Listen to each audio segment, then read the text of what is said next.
Assalamualaikum warahmatullahi wabarakatuh dan salam sejahtera untuk kita semua. Pada materi kali ini, di part 2 kita akan membahas mengenai infrastruktur jaringan komputer dan perangkat keras jaringan komputer, di mana materi pembelajaran ini nanti akan membahas mengenai seperti apa struktur di dalam jaringan komputer dan seperti apa perangkat keras ataukah hardware yang digunakan di dalam jaringan komputer itu sendiri. Masih bersama saya, Siaul Haq, Eskom MPD. Baiklah, sebelum kita masuk materi pada kesempatan kali ini, kita berdoa dulu agar materinya dapat bermanfaat dan diridhoi oleh Allah Subhanahu wa taala. Berdoa dimulai.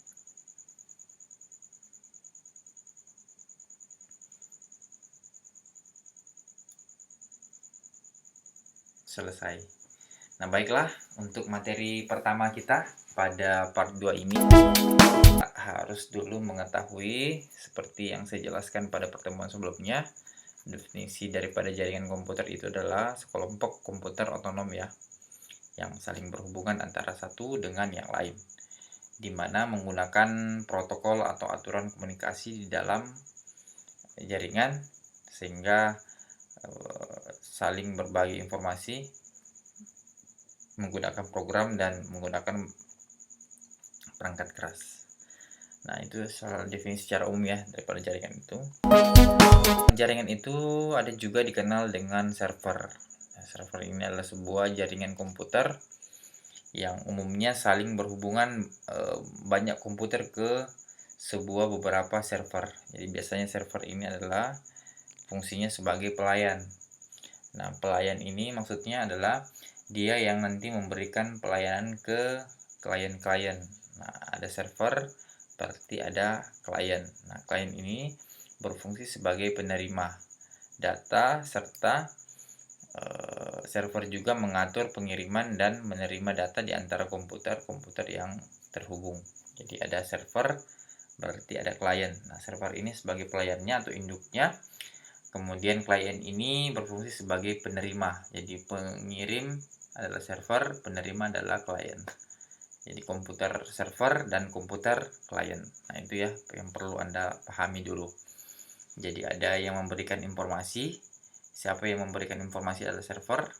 Kemudian penerimanya adalah kliennya. Nah, kliennya ini memberikan lagi feedback ke server. Kemudian server lagi meneruskan ke klien berikutnya. Jadi kalau sudah ada server, berarti sudah ada anak atau yang akan dilayani oleh si server ini. Nah, perlu juga kita ketahui juga tujuan daripada membangun sebuah jaringan komputer itu, Anda perlu memahami bahwa tujuannya itu adalah untuk membawa informasi secara tepat. Nah, adapun kesalahan dari sisi pengirim itu atau disebut sebagai transmitter menuju ke sisi penerima atau receiver melalui media komunikasi. Jadi maksudnya adalah ketika si server ini memberikan informasi ke klien, itu disebut sebagai transmitter. Kemana dia? Ke receiver atau si penerima. Melalui apa dikirim itu? Melalui media komunikasi. Nah, di dalam media komunikasi nanti akan kita bahas di bagian 7 lapisan jaringan itu sendiri.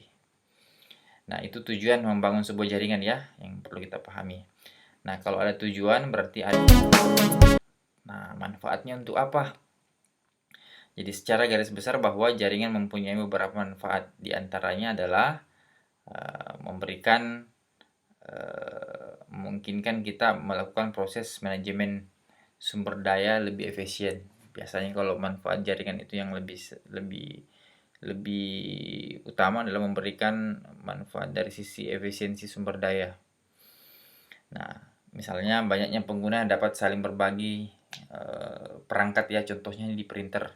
Jadi misalkan printernya satu. Bagaimana printer satu ini bisa dipakai oleh semua orang atau semua komputer. Nah, melalui jaringan itu sendiri. Jadi jaringan itu mempermudah kita menggunakan perangkat satu perangkat dengan waktu yang telah diantri atau di-relay supaya beratur untuk pemakaiannya. Itu dari sisi manfaat selanjutnya. Apalagi jaringan membantu mempertahankan informasi agar tetap up to date. Jadi tetap andal ya dalam hal mendapatkan informasi. Kemudian jaringan membantu juga melakukan proses percepatan pengiriman data atau resourcing. Jadi jaringan itu bisa membuat kita lebih cepat dalam hal mengirim data atau men-share data. Kemudian jaringan juga membantu dalam bidang usaha melayani klien mereka secara lebih efektif. Manfaat berikutnya adalah jaringan memungkinkan kita melakukan pekerjaan kelompok, jadi grup. Jadi manfaatnya itu masih bisa kita laksanakan dalam hal dari sisi substansi sebagai besar jaringan di samping sistem penjadwalannya. Nah, itu adalah beberapa manfaat. Nah, sebagai tugas keduanya, Anda nanti menuliskan di kolom description seperti apa manfaat daripada jaringan itu yang lebih ke Anda sendiri. Jadi tugas keduanya adalah satu, Anda nanti menjelaskan seperti apa manfaat jaringan bagi diri Anda sendiri. Oke, itu dipahami ya. Selanjutnya kita masuk di tipe jaringan jangkauannya. Jadi tipe jaringan berdasarkan jarak jangkauannya ini adalah meliputi ada jaringan yang LAN ya atau Local Area Network. Seperti apa LAN itu nanti kita akan bahas satu persatu. Ada juga Metropolitan Area Network atau MAN. Kemudian ada juga Wide Area Network atau WAN. Ada juga kemarin kita bahas jaringan keempat adalah internet ya. Nah, kita bahas satu jaringan LAN. LAN ini digunakan untuk menghubungkan komputer pribadi workstation ya. Pada umumnya LAN ini dimiliki oleh suatu perusahaan tanpa adanya campur tangan lain. LAN juga digunakan menghubungkan simpul yang berada di daerah yang tidak terlalu jauh ya, seperti dalam sebuah bangunan atau gedung dengan radius maksimal 10 km. Biasanya dalam kecepatan pengiriman datanya ini misalnya 10 Mbps sampai 100 Mbps, bahkan ada yang sampai 1000 Mbps proses pengiriman datanya. Biasanya local area network ini menggunakan transmitter kabel ya untuk menghubungkannya. Adapun dengan LAN ini, jadi topologi adalah untuk menguraikan bagaimana komputer terhubung dalam suatu jaringan. Biasanya dalam topologi fisik menguraikan layout aktualnya perangkat keras jaringan, sedangkan topologi logika ini menguraikan perilaku komputer dalam jaringan dari sudut pandang operatornya. Jadi maksudnya adalah di dalam topologi ini ada yang fisiknya yang dikelola, ada juga logikanya. Jadi fisiknya ini bagaimana kita bisa menguraikan aktual perangkat keras yang digunakan. Kalau dari sisi logikanya bagaimana kita bisa menguraikan komputer itu dari sisi sudut pandang operatornya atau pengoperasiannya. Kemudian kalau topologi fisik meliputi beberapa ya, ada topologi bus, star, dan ring. Itu salah satu contoh ya, 3 contoh. Kemudian nanti kita akan bahas lebih spesifik untuk materi ke topologi jaringan, itu tentang macam-macam topologi. Kemudian ada beberapa jenis topologi. Ada topologi fisik star yang seperti ini bentuknya, ada yang topologi bus, ada yang topologi ring. Nah, kemudian kalau topologi ya, sebuah terminal pusat yang bertindak sebagai pengatur ya. Jadi ini adalah pengantar dulu, pengantar topologi. Nanti untuk pembahasan spesifik mengenai topologi akan dibahas di pertemuan selanjutnya lagi secara spesifik. Jadi ini kita jelaskan secara umumnya dulu seperti apa infrastruktur di dalam sebuah jaringan itu. Berarti harus ada topologi ya. Nah, ada pun beberapa perbandingan pada topologi itu. Jadi contoh misalkan kalau topologi bus, hemat kabel, layoutnya kabel sederhana, mudah dikembangkan, tidak mudah kendali pusat kerugiannya, deteksi dan isolasi kesalahan sangat kecil. Kepadatan lalu lintasnya tinggi, jika pemakaian banyak kecepatannya juga menurun. Diperlukan repeater untuk jarak jauh. Jadi kalau misalkan jauh sekali ya jaraknya berarti tak butuh repeater atau penghubungnya lagi. Itu kalau perbandingan topologi bus. Hemat kabel dapat melayani kualitas yang padat, lalu lintas yang padat. Pengembangan jaringannya pun lebih kaku ya daripada media pengirimannya. Kalau perbandingan topologi starnya ya fleksibel, ya. Menambahkan pengurangan tidak mengganggu terminal lain yang kemudian terkontrol terpusat ini. Ya, kerugiannya adalah boros kabel atau kontrol terpusat menjadi lebih kritis. Jadi ini lebih boros ya. Juga topologi standar yang dikeluarkan oleh ini 80.10 atau WLAN, wireless LAN. Biasanya wireless LAN ini menggunakan tanpa kabel ya. Untuk penggunaannya ada standarnya, ada carrier-nya, ada data rate-nya. LAN ETSI. Nah, standar WLAN yang dikeluarkan oleh ETSI adalah High Performance LAN, disingkat Hyperlan. Kemudian ada juga jenis jaringan Metropolitan Area Network ya, merupakan versi LAN yang berukuran lebih besar, biasanya menggunakan teknologi yang sama dengan Local Area Network. Jarak jangkauannya ini biasanya antara 10 sampai 50 km. Ini kalau MAN, Metropolitan Area Network. MAN berarti ini lebih ke standar ini ya, menggunakan wireless metropolitan, berarti transmission tanpa menggunakan kabel alias menggunakan wireless atau wifi. Nah, berarti ada standar tersendiri yang dikeluarkan atau KIP yang dikeluarkan menggunakan High Performance Radio Metropolitan Network. Kemudian WAN. Jadi WAN ini adalah jaringan yang memiliki jarak yang sangat luas karena radiusnya mencakup sebuah negara.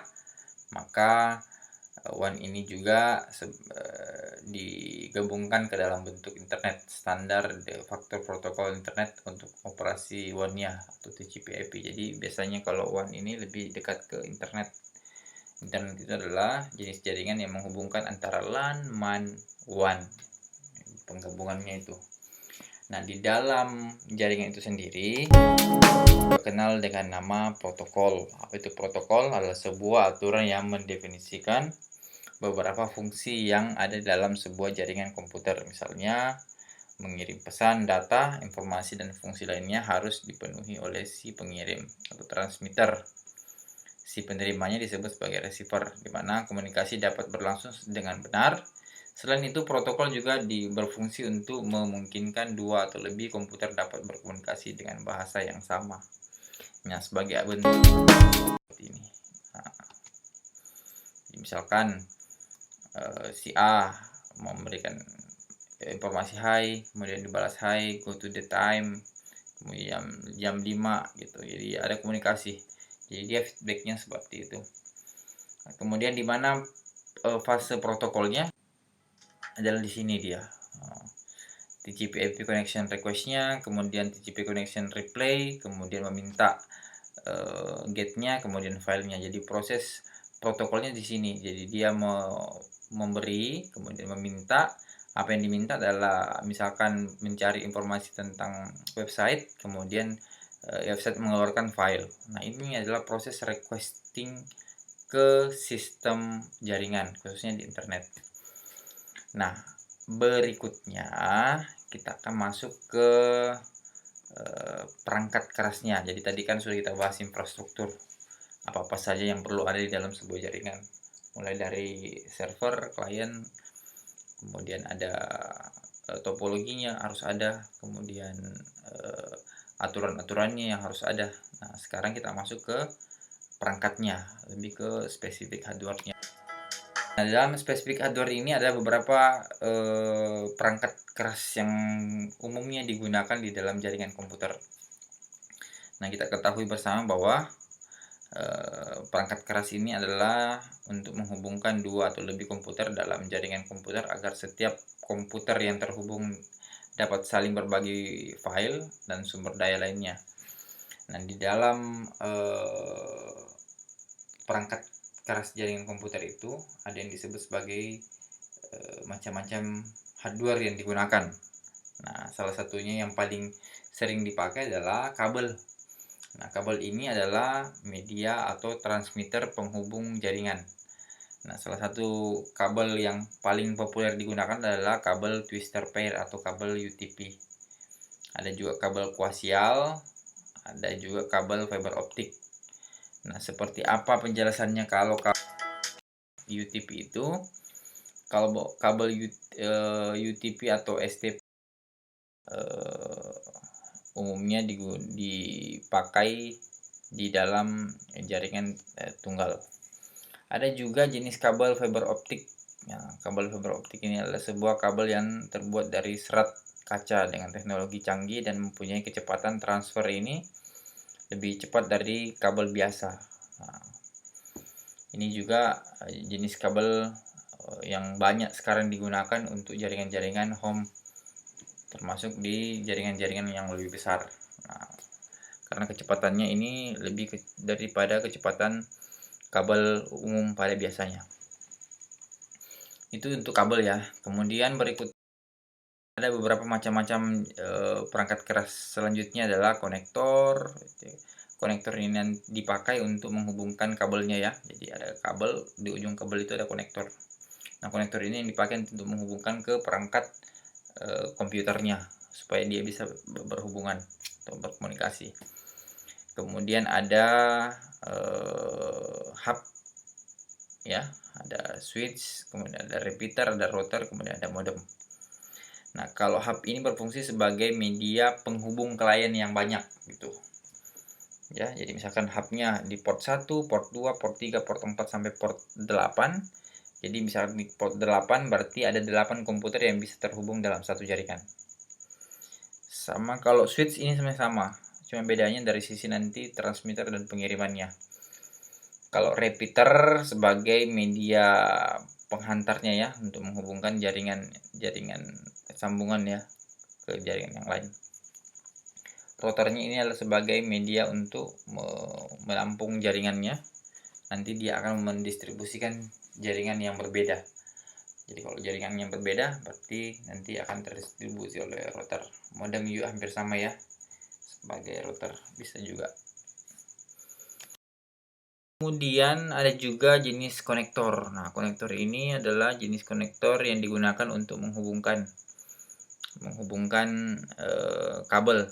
Nah, ujung kabelnya itu nanti ada yang dipakai untuk menghubungkan yakni konektor. Nah, konektor ini sebagai sarana penghubung antara kabel dengan colokan NIC atau network interface card.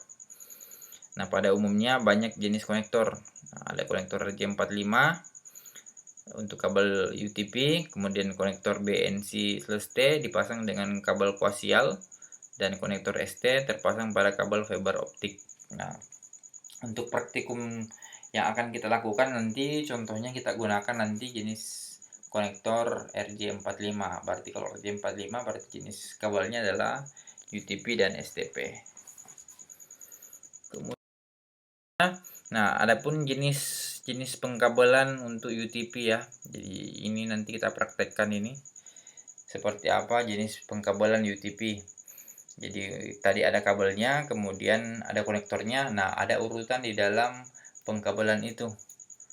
Nah, urutan dalam pengkabelan itu ada dikenal dengan dua jenis pengkabelan. Ada pengkabelan dengan model strike, ada jenis pengkabelan dengan mode crossover. Nah, kalau mode strike ini adalah contoh misalkan kalau mode strike ada putih orange,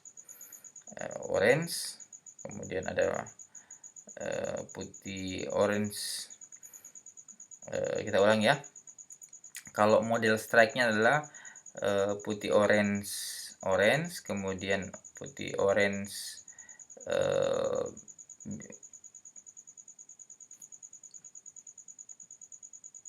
kalau kita misalkan di jenis kabel strike-nya diurutkan ya dari jenis kabelnya 1 sampai 8. Kalau kita urutkan untuk kabel strike-nya berarti putih orange, kemudian putih hijau biru, putih biru hijau, putih coklat coklat. Ini kalau ujung strike kirinya. Kalau ujung strike kanannya itu sama halnya dengan ujung strike kiri. Berarti urutan kabelnya 1 sampai 8 berarti putih orange, putih hijau biru, putih biru hijau, putih coklat coklat.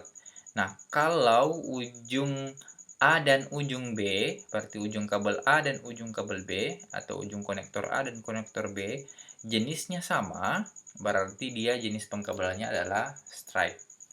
Ingat ya, jenis pengkabelannya adalah strike. Nah, kalau jenis pengkabelan tipe crossover, itu urutan kabelnya 1 sampai 8. Nah, urutan pertamanya 1 adalah putih orange, kemudian putih hijau biru, putih biru hijau, putih coklat coklat. Nah, itu kalau di ujung A-nya atau side A-nya. Kalau di side B, di ujung B-nya atau di kabel B-nya 1 sampai 8, kita urutkan dari putih hijau hijau, kemudian putih orange coklat ya, kemudian putih biru biru. Nah, kalau itu jenis pengkabelannya crossover, jadi putih hijau-hijau, kemudian putih orange coklat, putih coklat-coklat, kemudian putih biru-biru. Nah, ini untuk jenis pengkabelannya kalau jenis pengkabelan crossover. Kemudian ada juga jenis toolkit. Nah, toolkit ini adalah biasanya digunakan untuk membangun sebuah pengkabelan jaringan. Jadi kalau sudah pengkabelannya, berarti kita nanti untuk merekatkan dan merekatkan antara kabel dengan konektor, kita butuh alat tambahan, yakni crimping tool. Nah, crimping tool ini adalah alat untuk memasang kabelnya. Setelah dipasang kabelnya menggunakan crimping tool, berarti kita nanti untuk mengetes apakah kabelnya sudah bagus atau tidak, atau apakah kabelnya sudah sesuai dengan urutan, kita butuh line tester. Nah, line tester ini adalah peralatan yang jaringan yang digunakan untuk mengecek kabelnya ini sudah bagus atau tidak, dengan tanda indikator yang berfungsi pada kabel yang dicek. Nanti kita akan praktekkan itu.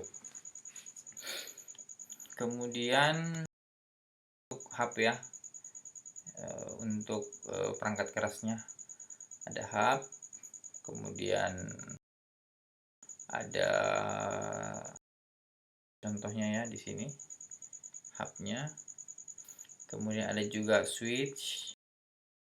Nah, ini switch ya, jadi switch prinsipnya sama dengan hub. Bedanya switch lebih pintar daripada hub karena mampu menganalisa paket data. Ini kalau switch. Kemudian apalagi ini, fungsi switch dan kelebihannya ya, silakan dibaca untuk switchnya. Nah, ini berfungsi sebagai penguat sinyal ini.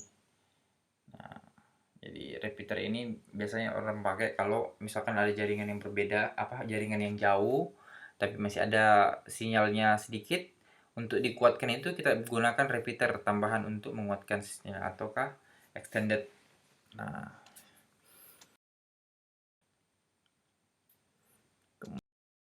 apalagi repeater, ada juga router. Nah, ini router adalah salah satu perangkat keras yang jaringan komputer yang digunakan untuk membagi protokol. Nah, salah satu contoh routernya adalah router board 1000 ini.